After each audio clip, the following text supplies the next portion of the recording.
So it has been an interesting week, to say the least, when it comes to emulation and what we've now seen, which is Delta officially releasing on iOS, specifically the App Store with iPhone, iPad, and on Apple Vision Pro even. There is talk around an emulation suite coming to a TV OS, so Apple TV 4K should be getting something here in the coming weeks, and that's actually pretty interesting there.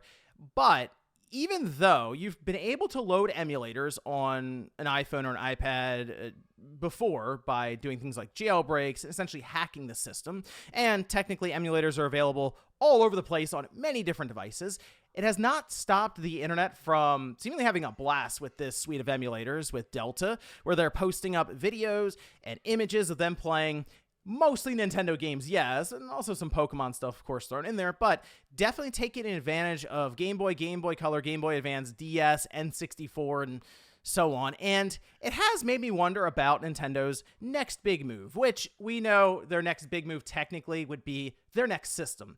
But it's a very expected move that they will follow up the current Switch with a successor. However, I think there's something else going on here, and while this is mostly speculation, I will say that, I almost wonder, while people are wondering currently if Nintendo will respond to Delta with something in a legal sense to stop it, I'm actually wondering if Nintendo has been planning to take advantage of a similar avenue here for a while, and I just kind of wanted to go over that here today. So if you guys enjoy the video, make sure to hit that like button and subscribe if you're new. So yes, technically this is a Speculation Saturday video, we'll say here, but it is something I kind of want to come back to in like 5 or 6 years, just to see if I was in the ballpark with some of this. So, as I mentioned, unless you've been on the rock, Delta has absolutely taken over online with its official App Store release. It jumped to the top of the charts immediately when it comes to downloads just through applications, and people seem to be getting a kick out of it. And it does look kind of funny to Android users because like they've had emulators on these different devices forever, basically. But this is new for Apple, as they've been pretty much against emulation or emulators through an official release pretty much the entire time. But now with more regulatory scrutiny really coming down on them, they're looking to make some changes, try to appease like the courts and the cases they're going up against ahead of time. And emulators just seem like one that's easy enough to be like, okay, well, technically there's nothing wrong with the emulator, as we've seen multiple times. And we're just going to go ahead and open that up, and people are, of course, downloading their ROMs and going from there. But the emulator, hey, that's just that's it's open source. You can check it out. We're going to go ahead and open the door for it. So from there, it's interesting to me to see this unfold, where there is a lot of excitement around just an emulator being released onto a phone and a tablet. But here we are. So with Nintendo, they have been getting more and more into the idea of their subscription service, into their monthly active users, with NSO leading the way. And they talk about this quite often with investors. They'll have all different charts showing how many people are tuned into their ecosystem, with more than 100 million monthly active users. And while that includes Switch, they're also just talking about in general with the Nintendo account, and that could be on Mario Kart Tour, right? It could be on Animal Crossing on the phone, Pocket Camp. It could be people just downloading the app, I guess, or having an account on their website. There are things outside of the Switch that are contributing to that number, but as they've said multiple times, the Switch is at the center of their ecosystem. It's where they'd like to point people to, but also they're looking to add to the company as an entertainment company, which is really what they're calling themselves now. Not really a video game company, entertainment. And you look at what they're doing, avenues outside of just video games with of course, their theme parks that have done really, really well. Their movie with Super Mario movie has done incredibly well. Now they're doing a Zelda movie. They're doing another Mario movie. They're doing expansions for these theme parks. There's a lot happening outside of video games. So as soon as I saw like the excitement and the hype around this Delta application, I thought back to a partnership that Nintendo had somewhat recently announced. It was about a year ago, and in fact, it's over on, if we look over on Nintendo Life here, it was with DeNA. All right, and DeNA specializes mostly in like logistics and technology on mobile devices, okay? And one of the things that they described, or the reasoning that they were doing this with this partnership, was technological developments surrounding entertainment are expected to continue to develop. From obsolete technology to cutting-edge technology, we will continue to take on the challenge of bringing smiles to as many customers as possible through Nintendo Entertainment. And again, this was formed a year ago, although they've been working with DeNA for 5 or 6 years now, I think. So it's not necessarily a new thing to work with them, but for this initiative, it seemed like things were getting a bit more serious.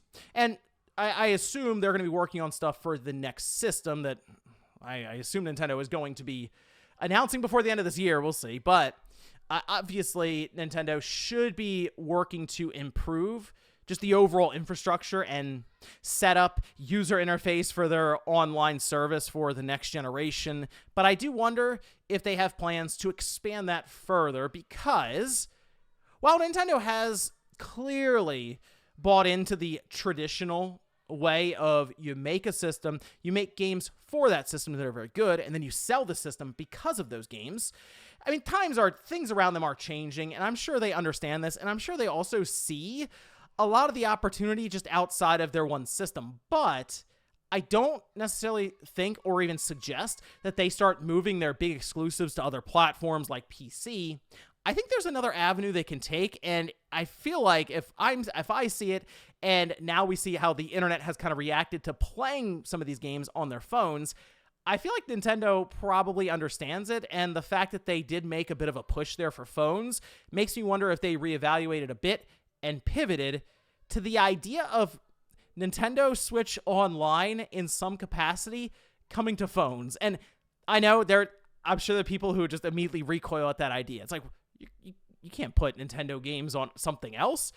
I mean, technically they developed Nintendo games for phones already, so it's not necessarily a new thing. But the loophole that I realize here with NSO currently is you don't actually buy the games individually. They all exist in an application that is heavily controlled. In fact, it's technically under DRM, as it has to check to make sure you still have a current subscription to be able to access these games. So I almost wonder if this partnership with DeNA, part of it, is working to expand what I think is going to be rebranded, by the way, as Nintendo Online. And it's on their next system. It's on iPhone. It's on Android. I don't know if it'll go to PC immediately, because Nintendo seems more interested in phones, which obviously, I mean, last year, 235 million iPhones sold.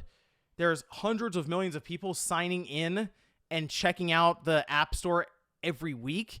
Clearly, with the brand power Nintendo has now, they could easily take advantage of that kind of traffic and probably exponentially grow their Nintendo Online accounts overnight, and in fact, probably make a ton of money immediately from signups, which means they would technically be bringing some of these Nintendo titles to people without sacrificing the idea of keeping these big new Switch titles for even their next system, say, next big Mario game, that would still be on their current platform. Being able to reach people through this subscription service, NSO or Nintendo Online, through phones, would probably drive people to some of their other stuff. Kind of like what the Mario movie did, where we saw a spike in Mario sales for really a bunch of evergreen titles. People just wanted to check it out. Could be the same way here, where they want to play these official games through an actual app released by Nintendo. And I'm sure there are many people who think, well, they'll just download Delta and go that route. Yes, some will. But there are probably many people who do not want to deal with setting things up, configuring, finding the ROMs, and go through all the technical hoops to make sure it works well. And I mean, think about with Nintendo, they could release different accessories. Third-party accessory manufacturers would have an absolute field day with this thing, right? Releasing these different attachments and controllers that might be licensed by Nintendo.